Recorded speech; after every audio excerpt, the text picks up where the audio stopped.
사랑하는 성도님들 반갑습니다. 좋은 목요일입니다. 날씨가 진짜 갑자기 너무 추워지네요. 감기 조심하시면 좋겠습니다. 계속해서 갈라디아서 3장 나누고 있는데요. 1, 2장에서는 메신저로 공격받고 있는 자기에 대한 변론을 했다면 3장부터는 본격적으로 율법으로 구원받을 수 없고 복음으로만 구원받음을 이야기합니다.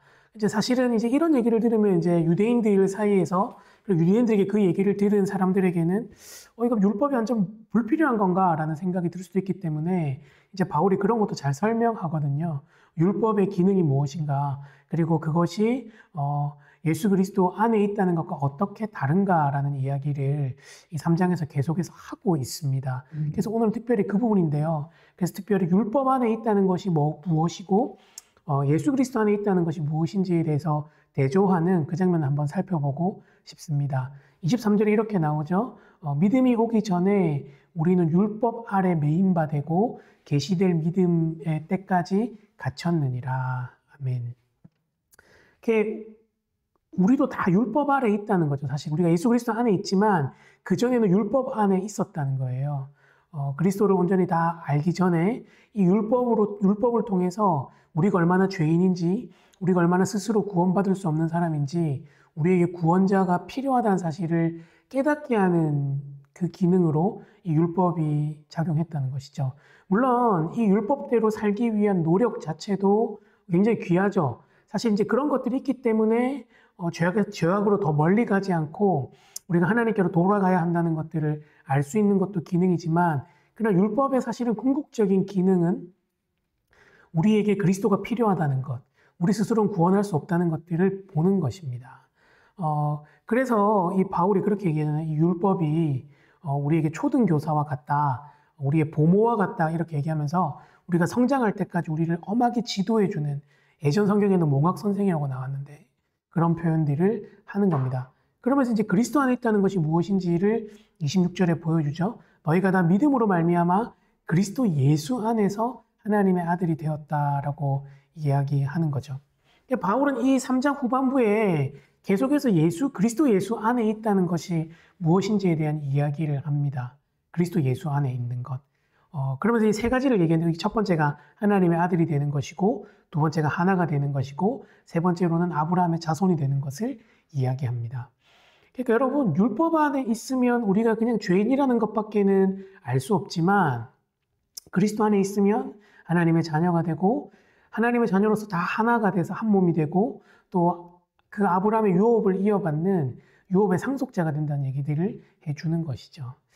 실제로 저와 여러분이 얼마나 우리가 그리스도 예수 안에 있다는지를 고백하는 얼마나 잘 이해하고 있는지를 깨닫는 것이 참 중요한 것 같아요. 우리 사실 그걸 별로 대수롭지 않게 여기거든요. 실제로 어떤 주석책에 보면 이렇게 얘기합니다. 우리 스스로 우리가 그리스도인이라고 이야기하지만 사실은 성경에서 우리에게 막 우리가 그리스도인 이렇게 지칭하는 경우는 잘 없고 예수 그리스도 안에 있는 자라고 많이 표현한다고 말합니다. 우리 스스로 뭔가 대단한 사람이 된 것처럼 생각하지만 사실 우리가 그리스도 안에 있지 않으면 사실 우리는 아무런 가치가 없는 존재라는 것들을 깨달아야 된다고 이야기하는 것이죠. 그런 면에서 저와 여러분이 더 이상 율법 아래 있지 않고 그리스도 안에 있다는 것이 얼마나 복된 일인지를 기억하는 게 중요한 것 같습니다. 그래서 오늘 기도할 때 하나님 오늘도 새날 주셔서 감사합니다. 우리가 율법 아래 있지 않고 복음으로 자녀가 되었고 하나님의 자녀가 되었고 하나가 되었고 아브라함의 후손이 되었음을 알고 누리게 해달라고 기도했으면 좋겠어요. 여러분 이 중에서 하나만이라도 이렇게 오늘 마음에 와닿는 것이 있다면 내가 하나님의 자녀됨이 얼마나 큰지, 우리가 주 안에서 하나인 게 얼마나 큰지, 또 우리가 아브라함의 후손이 되어서 그 유업을 물려받는 자가 되었다는 것들, 이 사실들을 좀 기억하면서 좀 묵상하면서 오늘은 기도했으면 좋겠습니다. 그래서 오늘은 6월절 어린 양의 피로 마커스가 부른 찬양 들으면서 이 기도 제목으로 함께 기도했으면 좋겠습니다. 기도하겠습니다.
좋으신 주님 감사합니다. 우리를 더 이상 율법 아래 두지 않으시고 그리스도 안에서 주의 자녀가 되게 하심을, 하나가 되게 하심을, 아브라함의 후손이 되게 하심을 감사합니다. 지금 저희가 이 사실을 알고 감사하게 하시고 이 복음 안에서 온전하게 우리의 삶을 누리며 하나님께 우리의 삶을 드리는 자가 되게 하여 주시옵소서. 감사합니다. 예수님의 이름으로 기도합니다. 아멘. 상성도님들 오늘 또 목요일 잘 보내시고 내일 또 뵙겠습니다. 축복합니다.